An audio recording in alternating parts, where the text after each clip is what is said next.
அன்பானவர்களே, அன்பு வணக்கங்கள். எண்ணம் அதிகமானால் அமைதி இல்லாமல் போய்விடுமா என்று ஒரு அன்பர் கேள்வி கேட்கிறார்.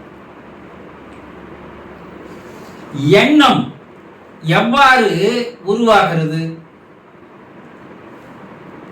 தொடர்ந்து எண்ணங்களை உருவாக்கி கொண்டிருப்பதேதான் நம் மனத்தினுடைய இயல்பு வேலை. அதனுடைய குணமே எண்ணங்களை உருவாக்குவதுதான். கண்ணால் பார்க்கிறோம், எண்ணம் உருவாகிறது. காதால் கேட்கிறோம், எண்ணம் உருவாகிறது. ஒன்றை படிக்கிறோம், எண்ணம் உருவாகிறது. பேசுகிறோம், எண்ணம் உருவாகிறது. இவைக்கெல்லாம் அடிப்படை காரணம் என்ன? ஆசைகள். கண்ணால பார்க்கிறோம், ஏதோ ஒரு பொருளை பார்க்கிறோம், ஒரு கார் ஓடுறத பார்க்கிறோம், அந்த காரை போல நம்மளும் காரை வாங்கணும், எண்ணம் உருவாக்குது இல்லையா? ஆசையின் அடிப்படையில் எண்ணங்கள் உருவாக்குறது. இந்த எண்ணங்கள் தொடர்ந்து உருவாகி கொண்டே இருக்கிறது. அதற்கு ஒரு நிறுத்தம் கிடையாது. நான் ஸ்டாப் ஆக்டிவிட்டி என்று சொல்லுவார்கள். தொடர்ந்து எண்ணங்கள் உருவாக்கி கொண்டே இருப்பது. ஒரு எண்ணம் வருது, அடுத்து ஒரு எண்ணம் வருது, அடுத்து ஒரு எண்ணம் வருது. கடல் அலை கரையோரம் போய் நம்ம நின்னோம்னா ஒரு அலை நம்ம காலத்தோடும், மறுபடியும் ஒரு அலை வரும். அலைகள் தொடர்ந்து வந்து கொண்டே இருப்பதுதான் கடலுடைய இயல்பு. அது போல உங்களுடைய மனதிலே எண்ணங்களானது தொடர்ந்து எழுந்த வண்ணமாகவே இருக்கிறது. ஒரு நாளைக்கு ஒரு மனிதனுக்கு குறைந்தபட்சம் 60,000 எண்ணங்கள் உருவாகிறது என்று இன்றைய விஞ்ஞானம் கண்டுபிடித்திருக்கிறது. சித்தர்கள் என்ன சொல்றாங்க? கோடிக்கணக்கான எண்ணங்கள் உருவாவது மனித மனத்தினுடைய இயல்பு சொல்றாங்க. அப்ப இந்த எண்ணங்கள் தொடர்ந்து உருவாகும் போது மனம் அமைதி இல்லாமல் போகிறது. அமைதி என்றதே கிடையாது. அமைதி என்பது என்ன? எண்ணங்கள் எப்போது எழாமல் இருக்கிறதோ, உதிக்காமல் இருக்கிறதோ, அப்போதுதான் அமைதி கிடைக்கும்.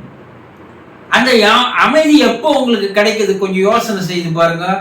இரவிலே ஆழ்ந்த தூக்கத்திலே அந்த அமைதி கிடைக்கிறது. அந்த ஆழ்ந்த தூக்கத்திலே உங்களுடைய மனமானது வேலை செய்வது இல்லை. உங்கள் மனதில் எண்ணங்கள் உருவாவது இல்லை. உங்கள் மனதில் ஆசைகள் இல்லை. அது என்ன சொல்றாங்கன்னா, ஒரு இறப்பு நிலைக்கு சமமான நிலை ஆழ்ந்த தூக்க நிலை என்று சொல்கிறார்கள். சித்தர்கள் என்ன சொல்றாங்க?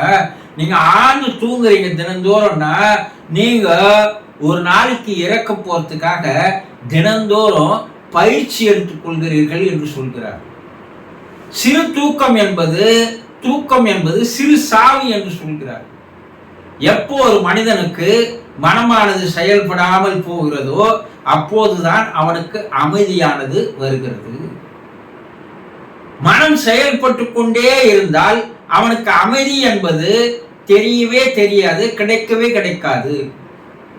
ஒரு கலங்கிய குளம் இருக்குதுன்னா அந்த குளத்திற்கு கீழே இருக்கின்ற எந்த பொருளும் நமக்கு தெரியாது இல்லையா? அதுபோல மனமானது கலங்கி கொண்டே இருக்கும்போது அமைதி என்ற கீழே இருக்கின்ற அந்த நிலை நமக்கு கிடைக்காது போகிறது.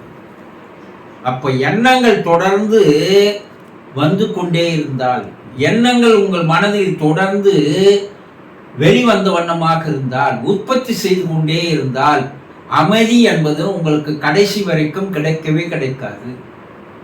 தூக்கத்தில் கிடைக்கிற அமைதியை நீங்க பகல் நேரத்துல அமைதியாக இருப்பதற்கு ஒரு பயிற்சி, ஒரு முயற்சியை நீங்கள் எடுத்துக்கொண்டால், அப்போ மனம் அமைதி அடையும் போது உங்களுடைய உடலுடைய சக்தியானது, ஜீவகாந்த சக்தியானது அதிகரிக்க ஆரம்பிக்கிறது.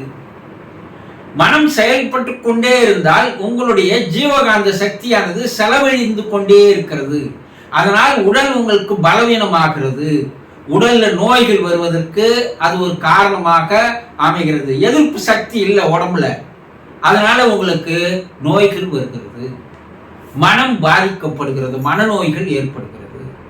அப்போ எண்ணம் எப்போது வெளிவராத வண்ணம், எண்ணங்கள் எப்போது உதிக்காத வண்ணம் இருக்கிறதோ அப்போதுதான் அமைதி கிடைக்குமே தவிர, தொடர்ந்து எண்ணங்களை நீங்கள் உற்பத்தி செய்து கொண்டே இருந்தால் அந்த அமைதி என்பது உங்களுக்கு கிடைக்கவே கிடைக்காது என்பதை தெரிந்து கொள்ளுங்கள்.